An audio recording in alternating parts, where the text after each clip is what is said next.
Welcome to You Don't Know Ball. We're doing our live picks one day early.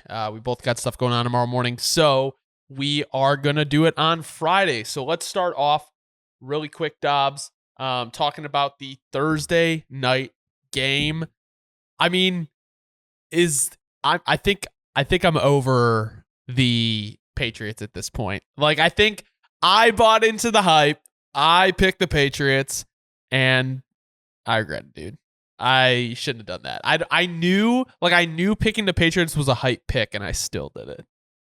No, but see, again, Gerard Mayo had us going. I don't blame you. But with that being said, Hunter, with that being said, I like Aaron Rodgers said, I wasn't ready to get off the Jets wagon yet. I was concerned, but look, let's just call it for what it is. Aaron Rodgers is back in masterclass mode. He's operating that offense at a really high level. You got to love what you're seeing if you're a Jets fan. But more importantly, I feel like that really is the catalyst of this discussion. Is it's not even really about the Jets at this point. To your point, to what you're saying earlier, it's about the fact that this Patriots O-line, and I'm not exaggerating when I say this actually might be the worst offensive line in history. And if they keep the pressure rate up at the rate that they're at right now, I actually do think statistically this will be the worst offensive line in history. And you tell me, is it going to get better? It looks like they're already leaning towards Drake May, as if somehow everybody in that coaching staff can't come to the conclusion that it doesn't matter if you threw you could throw prime Tom Brady back behind that O-line. He's getting sacked as many times. I'm sorry. Yeah, it would look better, but call it for what it is. That O-line is not going to get you to the playoffs. It's not even going to get you close at this point. It doesn't matter who's back there. It doesn't matter what's going on. Yeah, I still do think the Patriots will be able to win a couple more games this year, and I don't think they're going to be necessarily as bad as we thought. But man, oh man, that offensive line is not going to get them anywhere, and that's the bottom line. Yeah, I think the Jets obviously proved that they are actually a decent team. Rodgers looked completely different than he did in week 1 and 2. Let's get right into it, Dobbs. We have the New York Giants at the Cleveland Browns. Cleveland is a 6.5 point favorite. Who are you taking? Taking the Browns here, Hunter. And, simple logic for me on this one. Look, it's just trench warfare. I'm taking the Browns trenches. And that's really just how I looked at this game. Now, I want to be clear also, this game does feel a little, it just got a funky trappy, feel right? to it. It's got a trap feel to it. Well, it's got a trap feel for sure, because there's something about the Browns where you just can't trust yet. And I don't want it to be that way. I don't. I hope the Browns can, slowly ease me in and make me, get back on the train with confidence. But let's just say I'm on the train a little nervous right now. The rails are shaking a little, but I'm still on there with the Browns. It's definitely going to be one of those games where if the Browns can put up 21 points, this game is easily in the bag. I think if they can get 21 points, I think this game is easily in the bag. My issue with this game is kind of what you were saying, is just feels kind of trappy. But if you want to look at it, like, the Cleveland Browns are the 10th overall defense in EPA per play, right? The New York Giants are 29th, right? And when we look on offense, we can see that the Browns are 27th. Or wait, no, I'm looking at yards per game. My apologies. The Browns are 22nd in EPA per play on offense, and the Giants are 26th. So I'm going to take the team. These teams both can't score, right?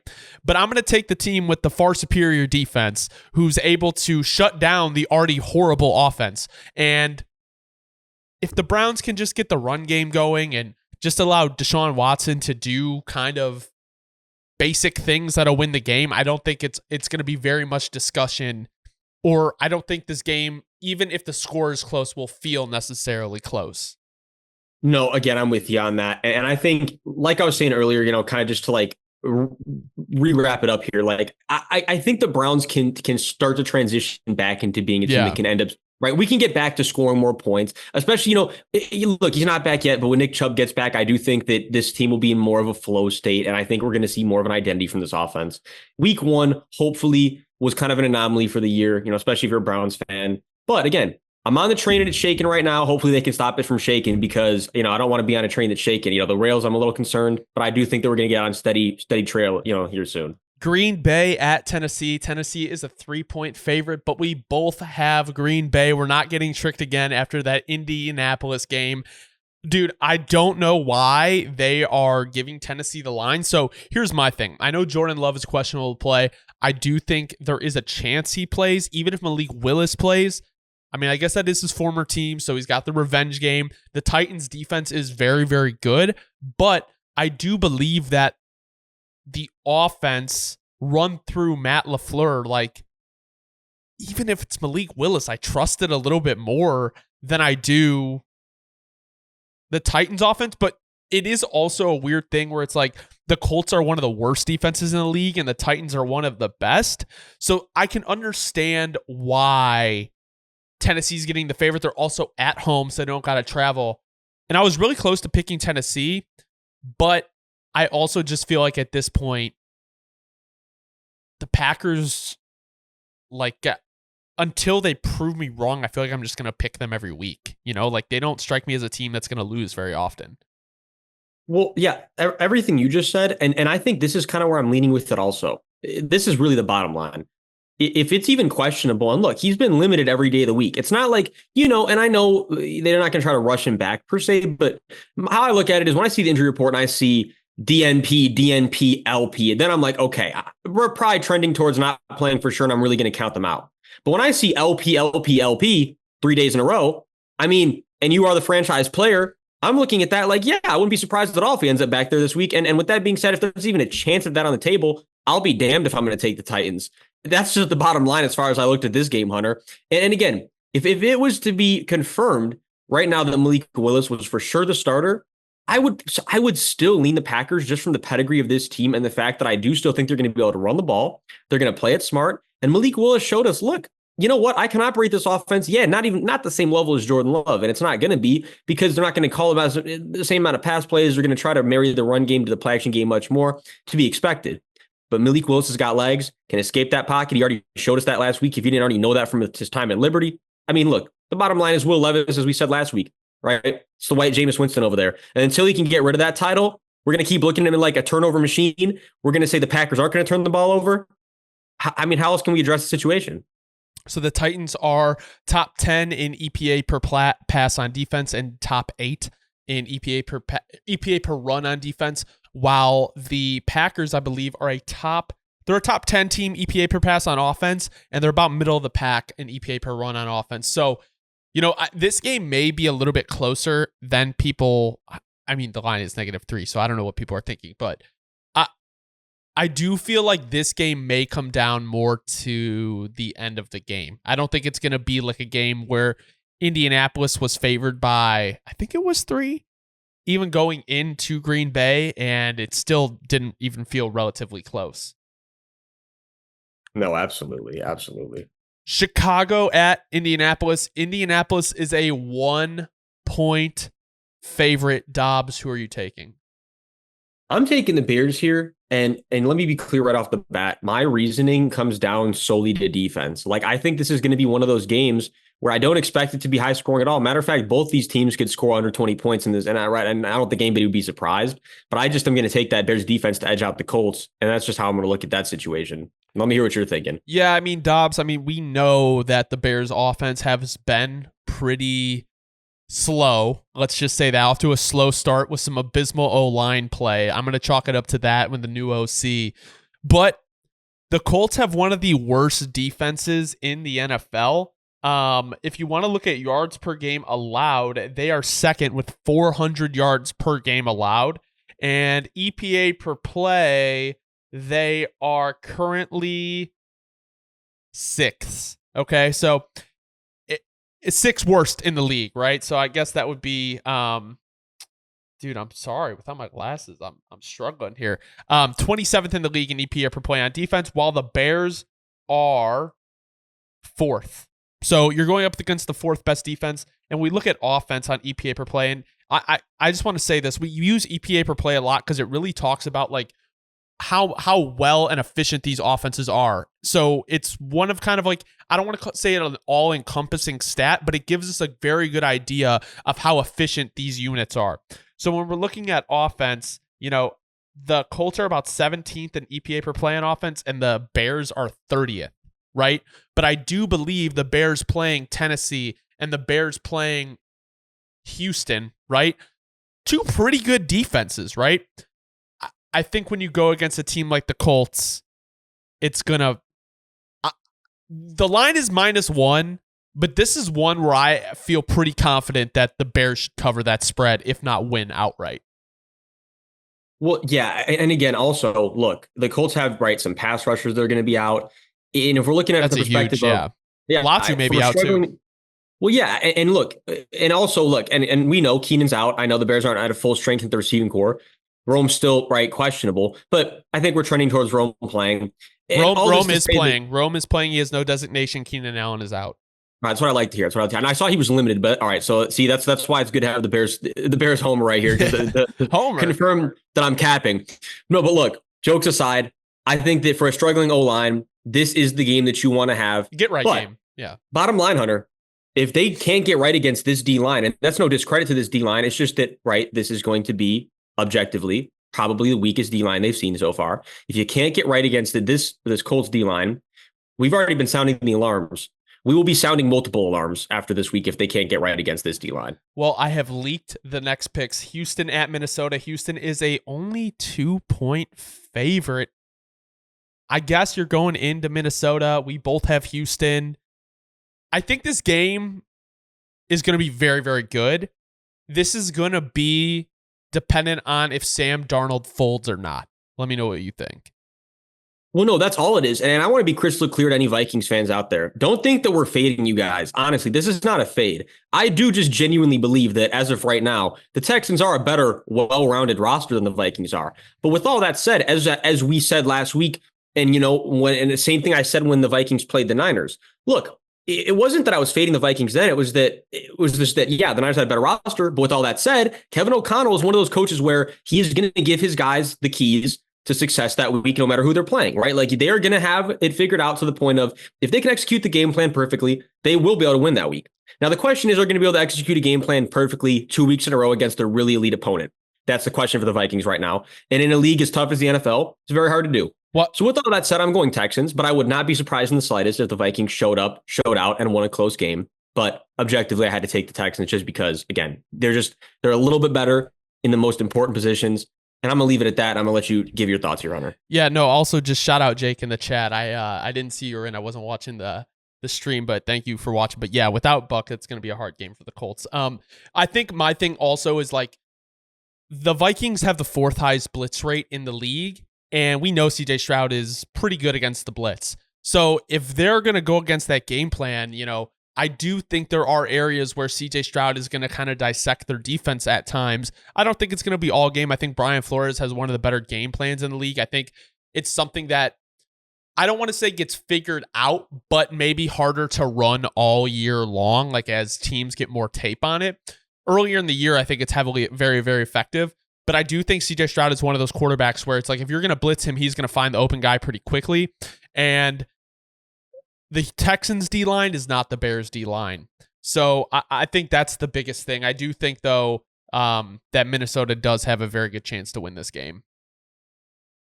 Moving in, we have Philly and New Orleans. Philly at New Orleans. New Orleans is a 3-point favorite. We both have New Orleans. We are 5 for 5 with the same picks. We're probably jinxing all these. We had a real bad week 2.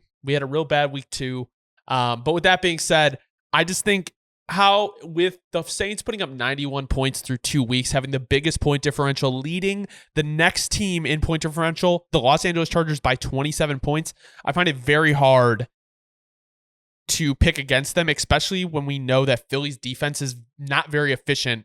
And they're in terms of EPA per play, they're a bottom 10 team. Well, not only that, I think, look, let's just, and this was my thoughts, Hunter, everything you said, and to pile on top of that, they're especially inefficient against stopping the run. We've seen that the Saints are fully committed to saying, we're going to run the ball down your throat, and then once you start loading that box, we're going to play action to you, which is exactly what's been the Saints' recipe all season, right? And like it doesn't help the Eagles that the Saints are at home and it's going to be absolutely rocking and the Saints fans are for sure bought in and it's going to be probably a sold out crowd, right? So let's just add that on top of things. But that's going to be the least of really what I think influences the game. It's much more what I said before about the fact that the Saints are going to be ready to run the ball down the Eagles' throat. But let's just let it be clear right out the bat, and this is from a Saints fan, obviously, right? Look, scoring 40 plus a week is not sustainable forever. It's just not sustainable for an entire season. No matter who you are. Right. It's not sustainable no matter who you are. However, even if we do slow down on offense this week, I do think that our defense is going to be ready for the Eagles. I think we're going to have a right plan. We signed Willie Gay literally for the reason of that the Saints' biggest weakness, if you know anything about Saints football the last few years, the defense would fire on almost every cylinder. But the cylinder that the Saints would miss was being able to contain a mobile quarterback. Even guys like Desmond Ridder would find success against the Saints because we just didn't have a guy in the scheme that was good at containing a quarterback. Well, that's literally Willie Gay's prominent role in this defense. That's exactly what he's here for. On third down, we just say, make sure that man, if he escapes the pocket, is not getting a first down. So we're addressing, which is what the Eagles are going to try to do to the Saints. We know, that's just Jalen Hurts. That's one of his strengths. I think the Saints are prepared for this Eagles team. With all that said, though, the Eagles are going to bounce back. I do think this is going to be a closer game than a lot of people think. Clearly not the sports books. The sports books are ahead of the game on that. But I do think close game. But I'm going to say I'm going to believe that the Saints are going to edge them out, fan or not. I just, on paper, I got to take the Saints right now. I think so too. And I think... last thing, Hunter, A.J. Brown out too. I don't want to leave otherwise to you. I think the thing is, like, the Saints are one of those teams, similar to me, like another team that we're going to get to actually next, where it's like, you can't really pick against them until they lose, right? Like, you can't pick against them until their hot streak is over. But before we move on to the next game, Jake wants to know what you think of the Derek Carr fine. Wait, I got to take a look at the chat. Wait, hold on. So what's up with that? Wait, what happened with the fine? I'm not even. You didn't see he got fined? No, he did the Michael Jackson thing where he grabbed his crotch and they fined him like $14,000. Well, first of all, I appreciate you pointing that out, bro. Because I actually did not see this at all. No fun league. Well, I was gonna say, we all have to remember the NFL not only stands for National Football League, it also stands for the No Fun League. Unfortunately, they did this to themselves. Jokes aside, though, look, I hope it just adds fuel to the fire. I hope Derek Carr says, you know what, I want to hit that move again. I'll pay that fine again. That's what I would say if I'm Derek Carr. I hope Derek Carr is on the same page as me. But we'll see.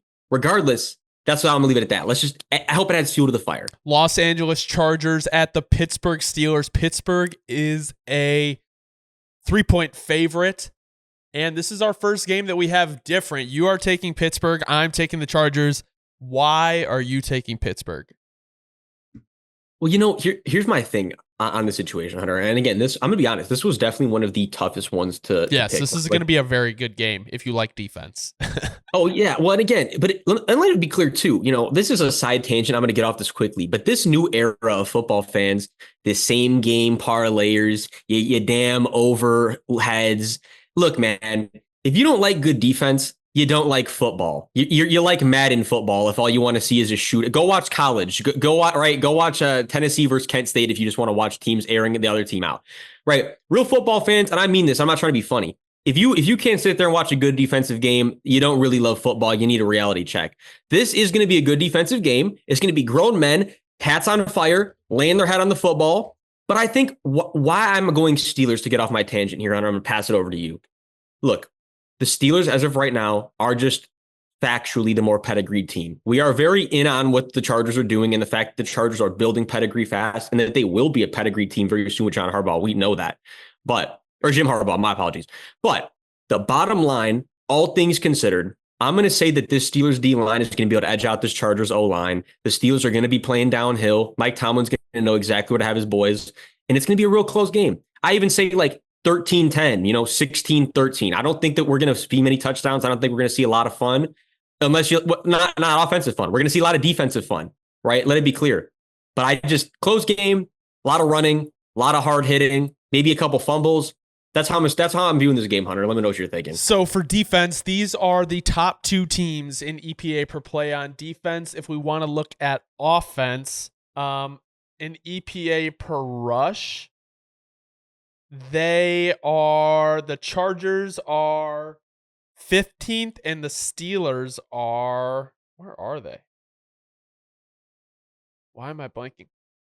I can't find them. Anyway, with that being said, I do think that I do trust Justin Herbert if he is playing, because Jake made a good point. He's dealing with a high ankle sprain right now. It's either going to be Easton Stick and Taylor Heineke. But at that point, I do feel like if Taylor Heineke does play, they're just going to run the shit out of the ball, like you were saying.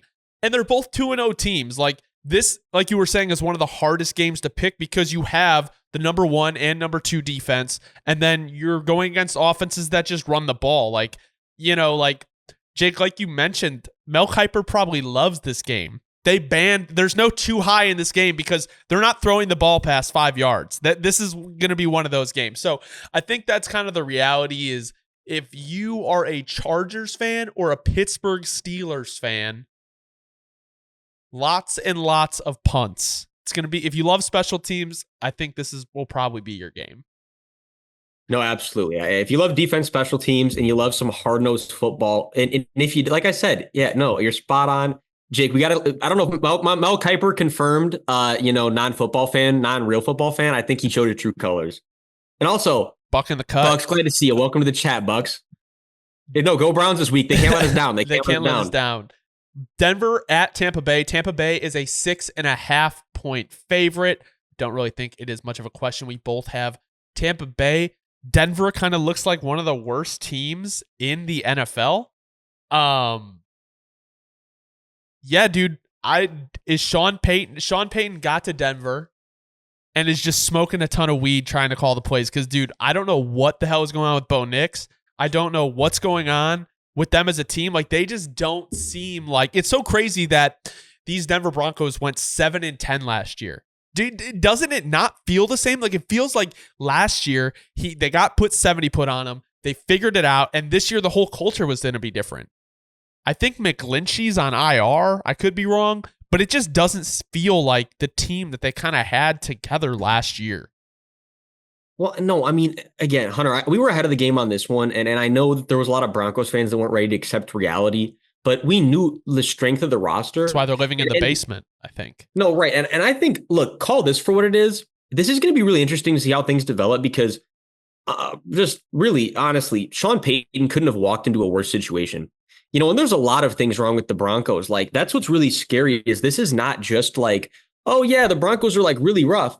It's like, oh, yeah, no, the Broncos are really rough. But not only that, their O-line is just dismal, which is not going to allow Bo Nix to develop.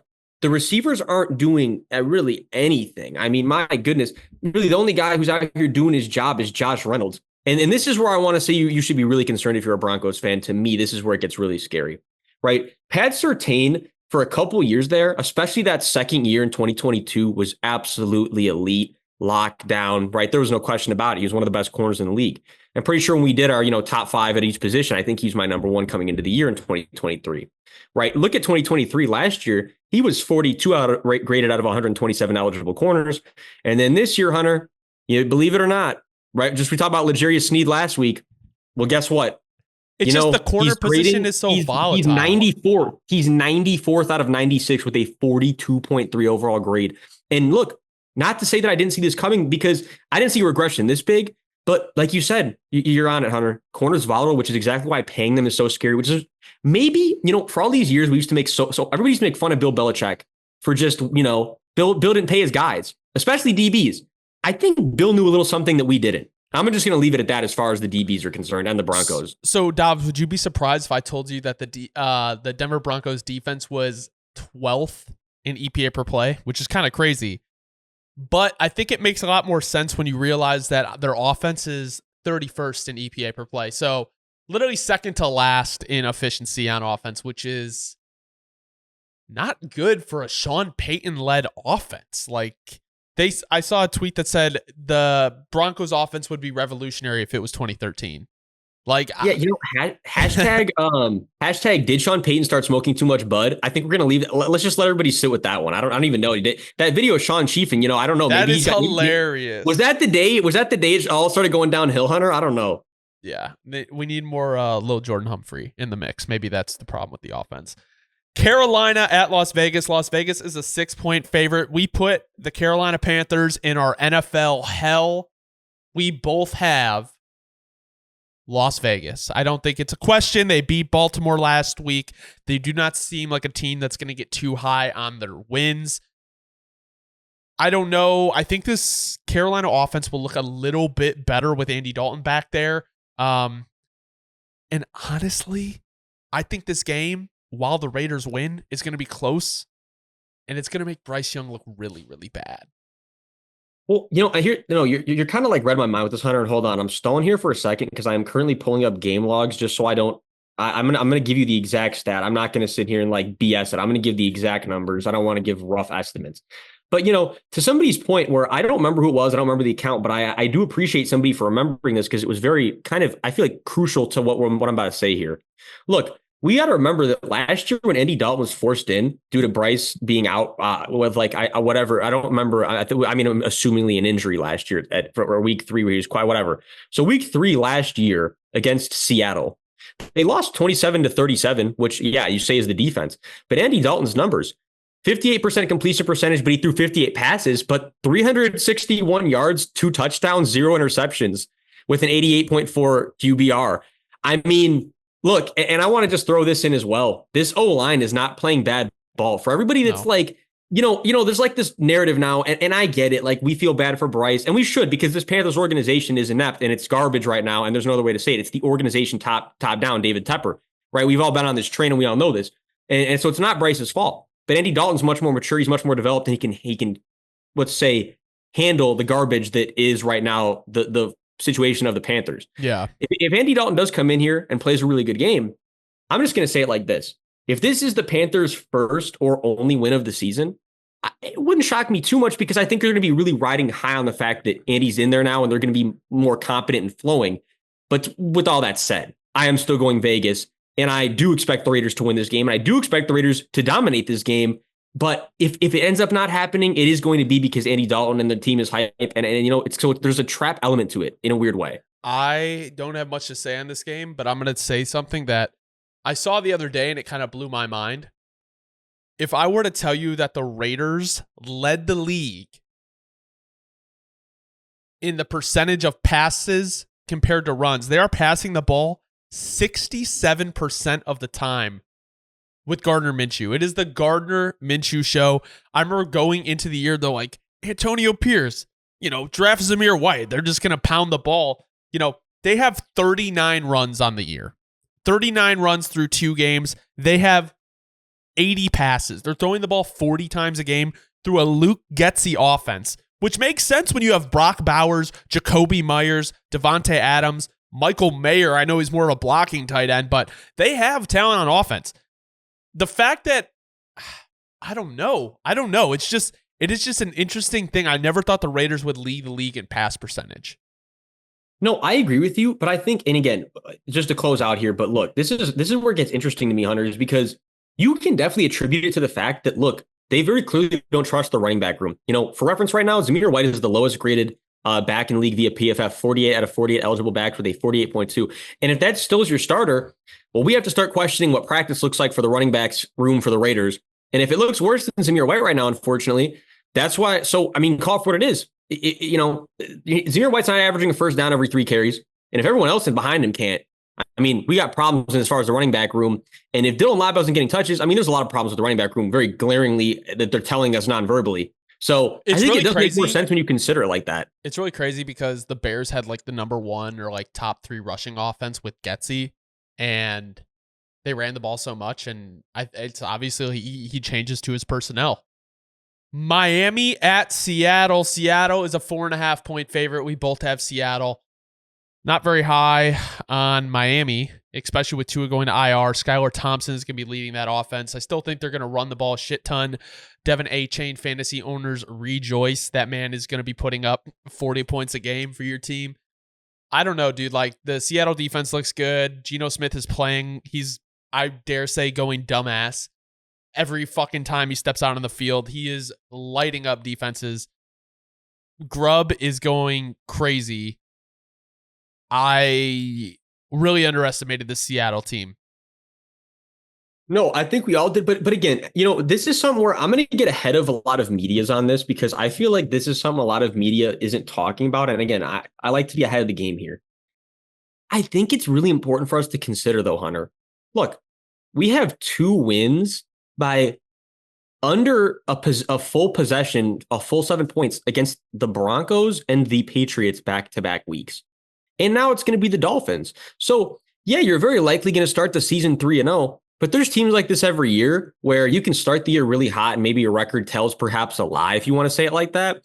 Look, let me say it like this as nicely as possible.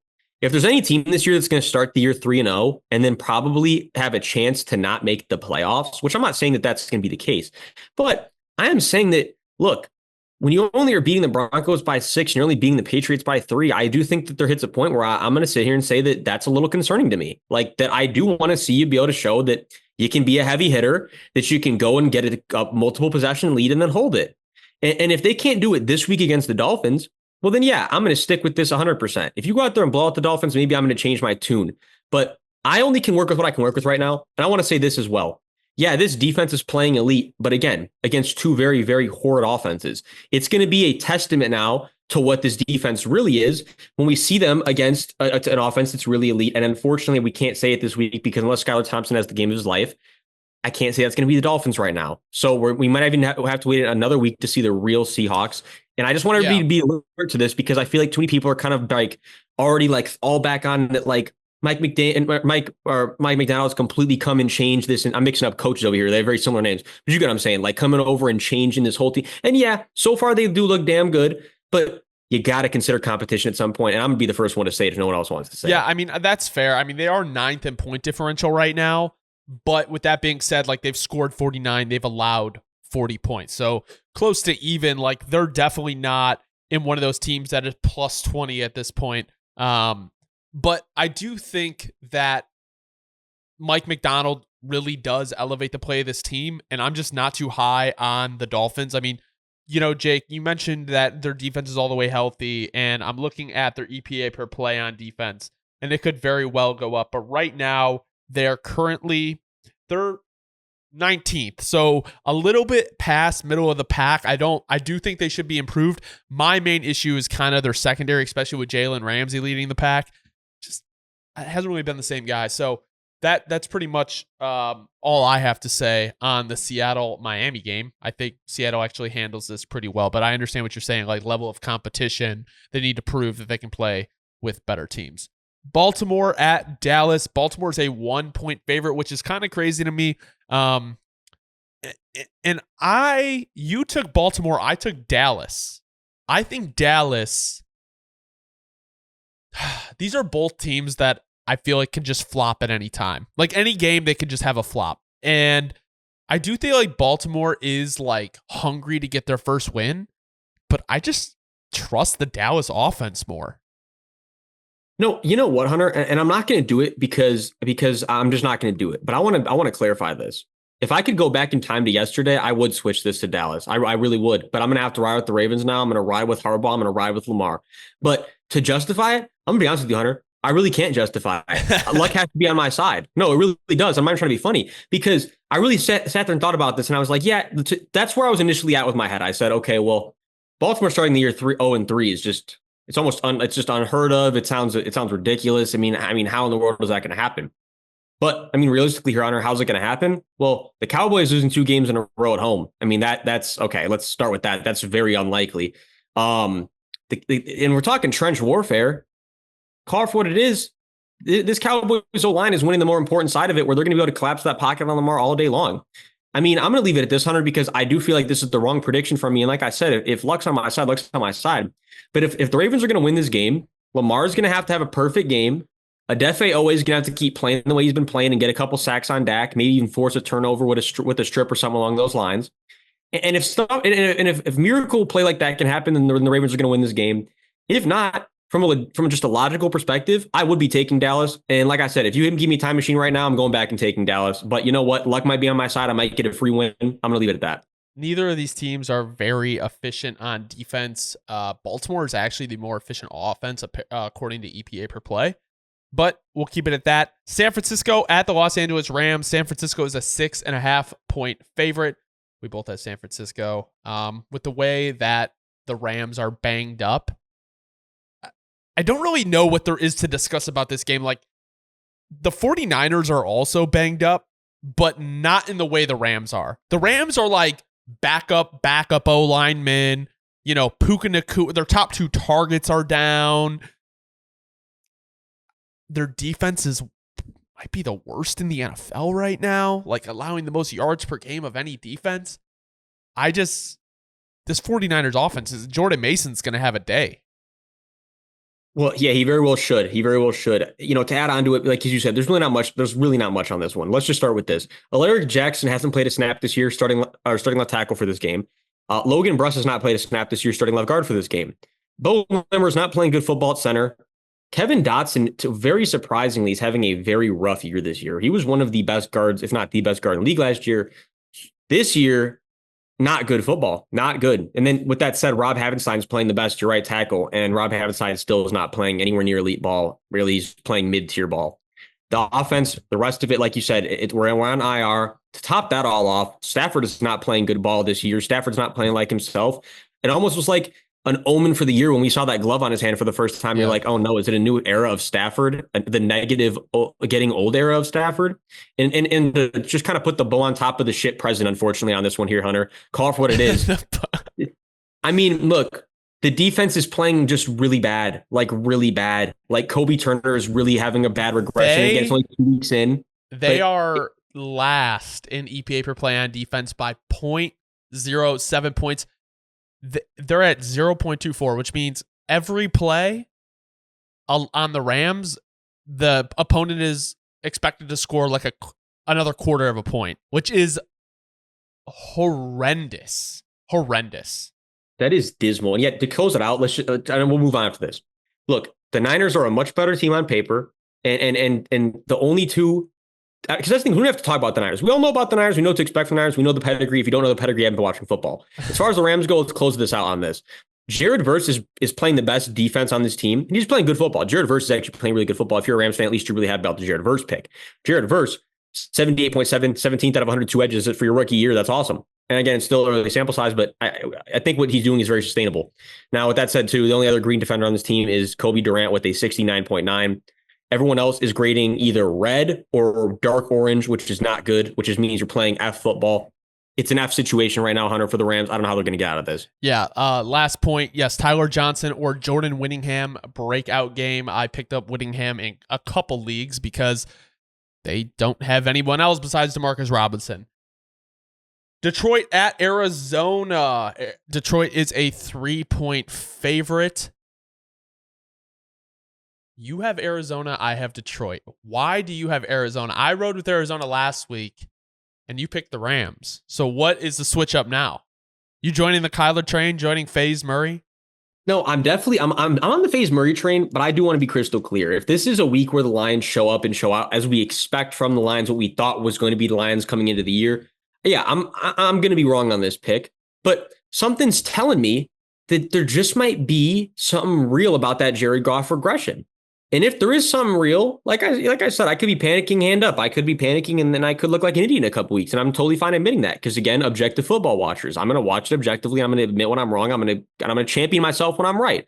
That's okay. You can do both. As long as you're doing both, you're fine. The bottom line here, Hunter, I mean, look, I think that the Cardinals can get enough pressure where they can make this a close game. Yeah, the Lions O-line should win the battle. But look, Roy Lopez does this thing like he's been doing on third down, right? Dennis Gardeck keeps playing good ball. And look, it's going to come down. This is how I'm going to say it. This battle is going to come down to, can the Cardinals O-line keep up with the Lions D-line, right? Because Lions D-line is playing elite ball. Aiden Hutchinson more than anybody else. I mean, but it's the whole D-line. The Lions D-line is an elite unit. If the Cardinals can find a way to hold up just enough and Kyler can pull off the FaZe Murray magic, I'm going to say it was more of a faith. I'm throwing faith out there, but I do think you have to have at least one or two of those every week. And it is any given Sunday. This is one of my any given Sunday. You know what? I have faith in the Cardinals. And if I'm wrong, I have no problem being wrong because I'd rather be right on this one with the Cardinals than, than just to go Lions and then be wrong on it with the Lions, if that makes sense. My concern is the Lions have the number one EPA per rush on offense in the league. The Cardinals, I believe, are top 6. I just think that the Lions are going to run all over them, unfortunately. Like, I don't know why. I just see like Jahmyr Gibbs and David Montgomery having huge games. Now, if they are able to shut down the run game, I don't know. I think the pedigree of the Lions offense is just too much for the Arizona defense at this point. I do think it will be a shootout though. I do think that it's gonna be a very high scoring game. I'm with you on that. And last point here, and we can move on. But you look, and you're spot on, Hunter, with the running. And I'm gonna say it like this: I'll tell you exactly where that ball is going to be moving towards. Wherever Kaiser White lines up, oh yeah, that's where the guard is moving. That's where the guard is moving up. Just know that. All right, we have KC at Atlanta. KC is a 3-point favorite, which to me is kind of low. We both have KC. I know that Atlanta beat the Eagles, but I wonder if the line is because they're at home. Because I like I said, I know Atlanta beat Philly, but what is your pedigree level on Philly? Like mine is not high with their defense. Jalen Hurts is not playing great ball. So I think the Kansas City Chiefs handle the Falcons pretty handedly, honestly. I think they might win by, 2 scores. No, I'm with you on that. And I think my thing is this on it, Hunter. I'm going to say it like this. The Chiefs, we know, like you just said, the pedigree, and they haven't hit that stride yet this year. I think this is going to be the first game where I'm going to say that, yeah, this is where they're going to have like kind of their coming out party per se, and they're going to just be lighting it up. And you kind of expect that. But you look, credit where it's due. I do want to give credit where it's due, right? This Falcons defense is not playing it's not playing bad ball, right, it's not like they're not one of the worst units. They're not, right. But with all that said, I just don't think they're going to be able to contain the Chiefs. I don't think this pass rush is going to do what it has to do, despite the fact that the Chiefs O-line is really, I mean, look, it's kind of it's a weird situation because they're a lot different than other lines where, right, the interior is fantastic. Like, let me say that up. Like, let me be crystal clear. Joe Tooney, Creed Humphrey, Trey Smith, like that's the best interior probably in the entire league right now. And I'd be like remiss to argue that. But Kingsley Suamatia and then Jawan Taylor, and albeit Jawan Taylor's playing much better than last year. Jawan Taylor last year was like the weakest link far and away. But the bottom line is the tackle situation is still not great, but Mahomes is going to make it work. This is going to be the coming out party for the year for the Chiefs, and I'm going to stick with that. Yeah, I don't really have much to say. These teams are actually pretty bad or defensively when you look at it. They are both bottom 20 teams, and that was something I'm a little bit surprised about with the Chiefs right now, is that they're not very good on defense. But when you want to look at offense, the Chiefs are 7th in EPA per play, and the Falcons are 18th. And with stats, when it comes to the Chiefs, like they're one of those teams where it's like, is Patrick Mahomes playing? Yes, he's playing. So I'm taking the Chiefs. So I don't. Kirk Cousins on this Falcons team doesn't move me. Jacksonville at Buffalo. Buffalo is a 5-point favorite, and we both have Buffalo. I think we're officially on the Jags hate train this year. At least I am. I'm over them. They have let me down too many times. They look like a good team consistently, and they always fold. So I'm officially a Duval hater. I'm over them. This Hunter, the switch up is crazy, but we did like the meme where like the dudes are holding up like the whole thing on their back. That was us for the Jaguar support for a while. As far as the football like discussion community goes, like we were, even when people were out on them, we were trying to hold it up. We were trying to hold up the narrative. So Jags fans, as we always say, don't shoot the messenger. Like we're not out here trying to say that we were trying to hold it up for a long time that the Jaguars could be a good team, but they're out here proving us wrong, unfortunately. And I want to be clear about the situation as well. Look, the Bills are not firing on all cylinders yet, which is, I think, to me, the biggest reason that I am going to take the Bills over them. Is it's like, yeah, I would have taken the Bills regardless, but kind of similar to what we said about the Chiefs. I think this is the week that the Bills can really hit their stride. And then as far as the Jaguars go, if you lose this one and the morale's already down, it's just going to start plummeting. It almost feels like the writing is already on the wall. Doug Peterson out the end of this year. I mean, I don't like to be calling things this early, but 100 to me feels like the writing's on the wall. I think it's almost like a writing on the wall moment. And then on the inverse of that, or however you would say that, I'm sorry, I'm not, an English major over here. I think I'm using it correctly. But look, McDermott is as we said last week, he's proven, look, you know what? Everyone who's questioning me, doubting me, no, I'm the guy for this team. Can't say the same about the Jaguars. Can't say I feel any confidence in the Jaguars scheme. Again, back to the paint drying. The Jaguars offense is just hard to watch. They're making Trevor Lawrence look like a bum somehow, and that's really hard to do. Bright side is Brian Thomas Jr. looks like him. He looks like the real Yeah, deal. bright side, if there is one on the Jaguars right now. Yeah, sorry, Jags fans. Again, we tried to hold you up for so long. No hate here, but maybe on Hunter's side. But No, Jags, I'm full on hating. I am hating on Jacksonville. they need to get it together. Bottom line. It's like one of those teams where it's like you support so hard and like you fuck with them and rock with them and constantly put your, I mean, not credibility. That's a horrible way to put it. I mean, we're just making picks, but I pick them over and over again. They constantly burn me, just like the Bears. So it's don't burn me again. I talk big shit, not big. Actually, I didn't pick them week 2. What am I saying? Last game, Washington, Cincinnati. Cincinnati is a 7.5 point favorite. We both have Cincinnati. Please don't fold. They're another team that always, I feel like, makes us look dumb. But I feel like a lot of people do this. A lot of people pick Cincinnati. Apparently, Dobbs, I forgot to address this. I mean, we didn't really talk about the Bengals this year. But did you know that the whole city of Cincinnati picks up the water bottle the same way Joe Burrow does?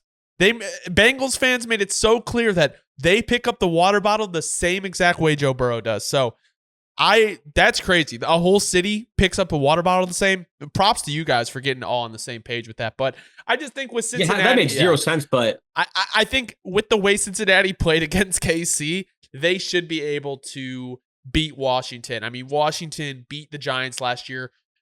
Everyone knows our opinion on the Giants, that if you watch the channel, they fucking stink. Washington is a better team. They have a better quarterback. I do believe if they're able to shut down, Lou Anarumo is able to shut down Jane Daniels on the ground, they should win this game pretty handedly. I think that's why they're a 2-score. Oh, well, technically a 1-score favorite. No, absolutely. And look, the bottom line here is, and then because there's really not too much to say on this one. The Bengals are winning both trench battles. However, credit where it's due. Nick Algoretti and Sam Cosmi really playing good football for this line right now. And we are not surprised about Sam Cosmi, but we're a little worried about that Algoretti contract. I mean, maybe they and I'm like taking up a ton of cap space, but maybe they just made the jump off the Super Bowl. Nah, Nick said, I'm gonna come in, I'm gonna play good ball for this team. Bottom line, that's exactly what's happening. But I'm with you, Hunter. They're gonna contain Jaden. They're gonna have a plan. They're gonna have their linebackers spy him. And with all that said, the Bengals should win this game handedly. And if they don't, sound all the alarms. Multiple alarms are being sounded. Thank you guys so much for watching. This has been our week 3 picks. If you don't know ball and want to know ball, be sure to subscribe, leave a like. Let us know in the comments who you think is going to be the biggest upset this year. Hope you guys have a great night. Enjoy college football tomorrow. Enjoy NFL on Sunday. Praying for a Bears win. Praying for Jacksonville to lose. Thank you.